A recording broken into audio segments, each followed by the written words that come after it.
Sharkira, terra firma. Tá ouvindo Pantera aí ou Iron Maiden? Olá, eu sou o professor Luiz Roder, esse é o canal Terra Firma Society. Eu vou convidar você a deixar seu like, seu dislike, se inscrever no canal, compartilhar, comentar aí, o que você puder fazer para ajudar. E hoje no Eu Recomendo Raul Seixas. E aí vai ser um Eu Recomendo Música, mas eu vou recomendar um documentário que vai ajudar a entender melhor o Maluco Beleza, que é o início, o fim e o meio. Tem o filme Baú do Raul, que é muito legal, assim, eu gosto bastante, mas eu acho este documentário mais completo e equilibrado sobre o Raul Seixas. Ele é de 2012, ele tem 2 horas, ele foi dirigido pelo Walter Carvalho, e ele é uma coprodução entre a Globo e a TV Cultura, muito interessante isso. E aí, o que é legal dele? Você vai ter todo mundo que participou da vida do Raul Seixas nesse documentário. Ele vai contar de forma cronológica o Raul desde criança, o registro, entrevista com a mãe, com o irmão, com os amigos. Eles vão na casa onde eles ensaiavam, que você tinha o Raulzito e os Panteras, as histórias dele sobre a fascinação dele pelo Elvis e o fã-clube que ele tinha do Elvis, né? Que ele fazia os primeiros rock and roll, a importância dele.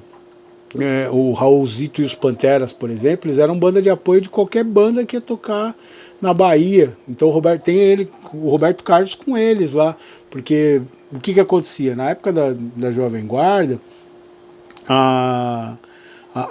ia só o cantor e a banda de apoio. Como o The Jordans eram a banda de apoio de todo mundo aqui em São Paulo, o Raulzito e os Panteras, eles eram a banda de apoio na Bahia. Aí conta o Raul vindo para o Rio de Janeiro, tentando sucesso, não consegue, ele volta. E aí o Raul vem para o Rio de Janeiro convidado para trabalhar como produtor musical, só que ele sempre foi um cara muito inteligente, muito efervescente, muito antenado com as coisas que estavam rolando. O Raul Seixas tem um lance aí que pouca gente não sabe, né? E o documentário não aponta que ele era um apropriador de ideias também, né? E por ele ser muito antenado, e naquela época você não tinha esse acesso à informação, então você vai ter muita coisa que o Raul Seixas pegou assim de outros cantores, né? Se apropriou. O Led Zeppelin fez isso também. Existe o Regis Tadeu, ele tem uma série de vídeos, uma série que chama Aposto que Você Não Sabe, sobre várias bandas, e é muito detalhado o material. Eu recomendo o Regis Tadeu, apesar do mau humor, que eu gosto demais do mau humor do Regis. Eu acho muito legal o canal do Regis. E o Gastão também faz isso, mas nessa série, o Regis, por exemplo, ele tem essa preocupação que eu não faço aqui, me perdoem, por isso vão lá dar uma olhadinha no canal do Regis, que é indicar, pô, tal música, tal parte foi chupinhada de tal música. E o Raul Seixas fez bastante isso, tá? Tem uma música do The Byrds, aquela: ô seu moço do disco voador, me leve com você pra onde você for. Meu, essa música é uma música do The Byrds chamada Spaceman. Até a letra da música é quase igualzinha, assim. Só que o Raul tinha muito essa coisa de criar uma poesia que falava para as pessoas de um modo pop. É muito interessante como o Raul Seixas, ele amalgama, e aí amalgamar de novo, é misturar e tornar uma coisa só, misturar e fazer um negócio único, no sentido de nossa, a Dollar of Sale hoje tá... Deve ser dia de pagar, hoje é dia de pagar aluguel, né? Eu tô gravando hoje dia 15, então hoje é dia de pagar amanhã, ela tá estressado aqui. Ou eu quero receber o aluguel, sei lá. Bem, o Raul faria uma música sobre a Dollar of Sale nesse momento. Envolvendo milícias, peculato e casas de 6 milhões de reais. E a pandemia. Nossa. E assim, aí o Raul, ele consegue juntar essa coisa de ter uma linguagem que ela é acessível para a pessoa culta, que entende a complexidade da crítica que ele está fazendo, mas misturando o ritmo e o tiozinho no bar. Cara, eu tenho uma experiência com o Raul Seixas que diz tudo sobre o Raul Seixas. Eu trabalhei numa escola de educação especial durante 6 anos. Eu trabalhava na oficina, numa época pré-inclusão. E a gente, um lugar muito legal aqui em Mauá, o Centro de Educação Infantil, Cleberson de Souza. Eu dei aula para o Cleberson morreu atropelado, infelizmente, assim, uma pessoa muito legal, muito doce, assim. E eu trabalhava com o pessoal que era o fim da linha, que não tinha mais o que ser feito. E a gente trabalhava na oficina abrigada e tal. E teve uma época que a gente criou um negócio chamado Centro de Convivência. Então você tinha 30, 40 pessoas com necessidades especiais, fazendo atividades diversas, lúdicas, né? Para sair, não ficar em casa. E aí começou a ideia da inclusão. E eu levei os meus. Foi a época que surgiu o CD, eu me desfiz de muita coisa de vinil, e eu peguei grande parte da minha coleção e levei para lá. Então tudo que eu tinha mais pop, Legião Urbana, Camisa de Vênus, coisa que eu tinha, Roberto Carlos e Raul Seixas. E levei um toca-discos e tinha lá. Então, e aí eles eu falei, mano, a hora que um deles descobriu que tinha um disco do Raul Seixas, e a primeira era o Guita, que é o disco que eu contei lá na história do Iron Maiden. Esse disco tem um. Não posso chorar esse vídeo, hein? E cara, primeira música, Sociedade Alternativa. E todos eles cantando e batendo. E é muito louco, porque a maioria deles, esse grupo que a gente tinha nesse momento de educação especial, eram pessoas que tinham muita dificuldade da percepção da realidade. E como que aquela música do Raul Seixas era o hino. Eles bateram na mesa e viva, viva, viva a sociedade. E eles eram uma sociedade alternativa. Pura. Meu, o Raul Seixas, se ele visse aquilo ali, acho que ele ia falar assim, valeu. Não, mas acho que foi o grupo que mais entendeu a mensagem que o Raul Seixas falou naquela música. E era muito legal. E ele tocava o disco do Raul Seixas. Então, às vezes eu tinha que esconder o disco do Raul Seixas porque a galera reclamava lá no departamento. Porque eles batiam nas mesas, mas 30 viva, viva a sociedade. Meu, era lindo demais. Então aí o Raul Seixas veio pro Rio de Janeiro. Desculpa essa parte, mas foi legal. Aí o Raul Seixas veio pro Rio de Janeiro para trabalhar na Poligram, se eu não me engano. E aí ele era produtor, ele orientava as bandas. E aí quando o diretorzão da Poligram foi viajar, ele gravou o Sessão das 10.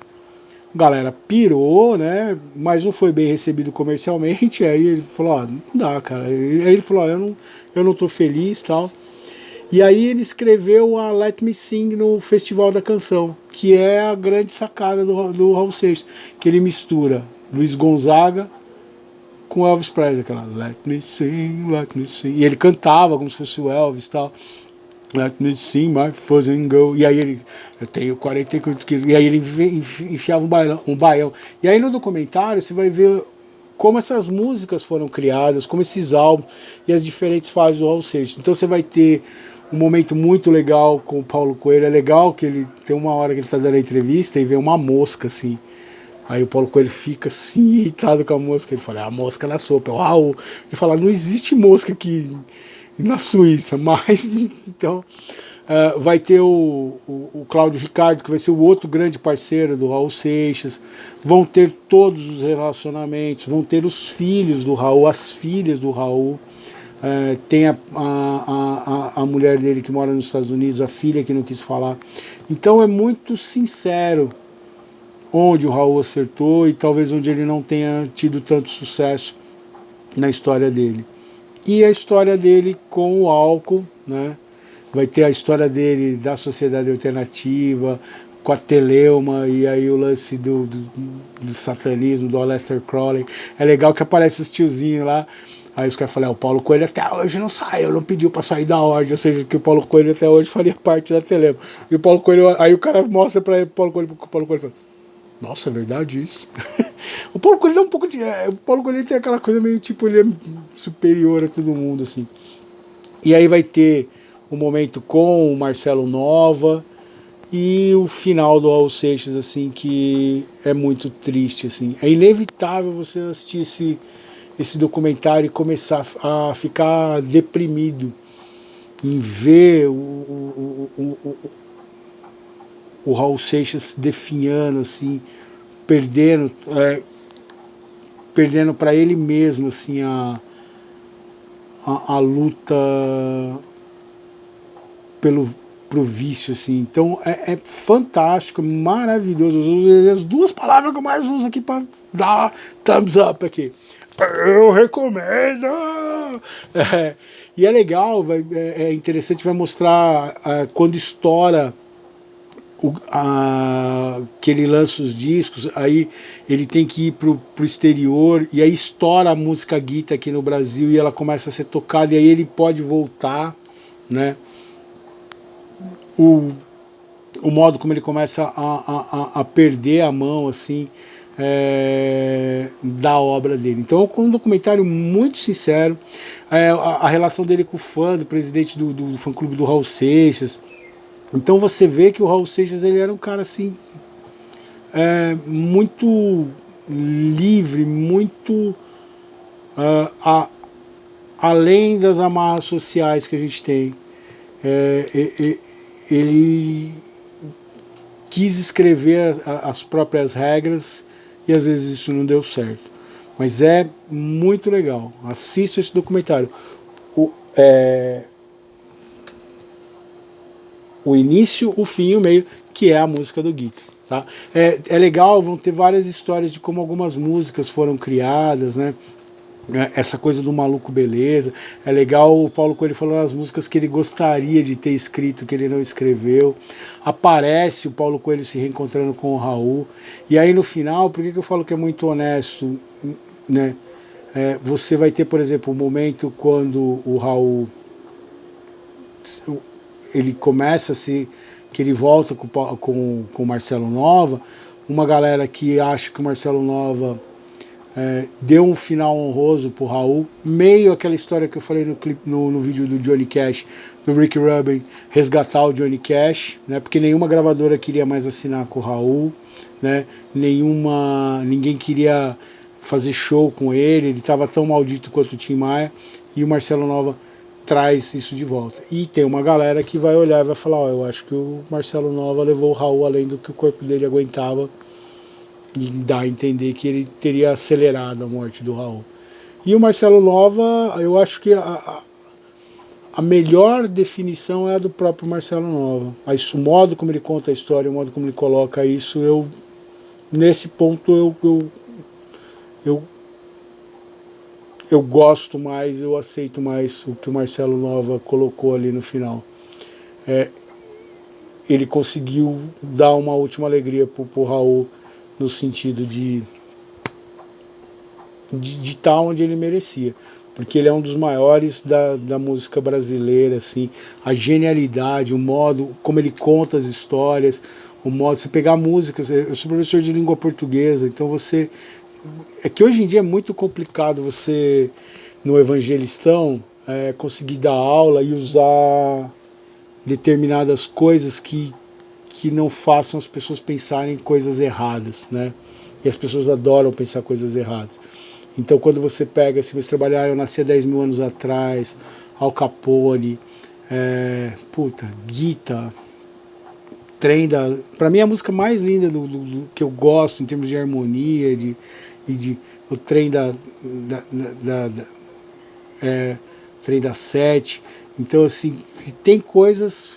A história do Pedro, onde você vai? Que é o irmão dele, que ele fala, essa música ele fez pra mim, porque eu pegava no pé dele e tal. Então é lindo demais, muito bem feito, tem um ritmo gostoso de assistir, e você vai se envolvendo naquela história pro bem e pro mal, quando as coisas vão dando certo, quando você vai vendo a obra indo muito além assim do que o brasileiro estava preparado para aquele momento, e quando começa o processo de queda dele. O poema de hoje é O Louco. Eu fiz baseado na carta do tarô, e nesse poema eu vou usar várias cartas do tarô, como se eu estivesse lendo a sorte aqui, o eu lírico estivesse lendo a sorte e falando desse louco. O louco. eu sou conhecido como louco, erroneamente, inúmeras vezes, confundido com a temperança. Fui sábio conselheiro de reis e rainhas, nas suas torres de pedra ou marfim, e girei as rodas da fortuna, alterando o destino de todos. Mas mal eles sabiam, como tolos que todos somos, que não importava o que lhes dissesse, pois o futuro de todos é o mesmo, apenas mudando o modo como ele inevitavelmente acontecerá, como o meu que chegou de ponta cabeça, que o louco está invertido. Fui, sem pena nenhuma, preso pelos pés em uma árvore, num dia de eclipse, com um sorriso estampado por todos aqueles que temiam esse cruel sortilégio encarar, prontamente enforcado. E aí eu misturo com a carta do enforcado, uso a roda da fortuna. A simbologia do tarô é muito legal. E a simbologia de como o Raul contou a história do povo brasileiro, do mundo, fez uma crítica muito importante.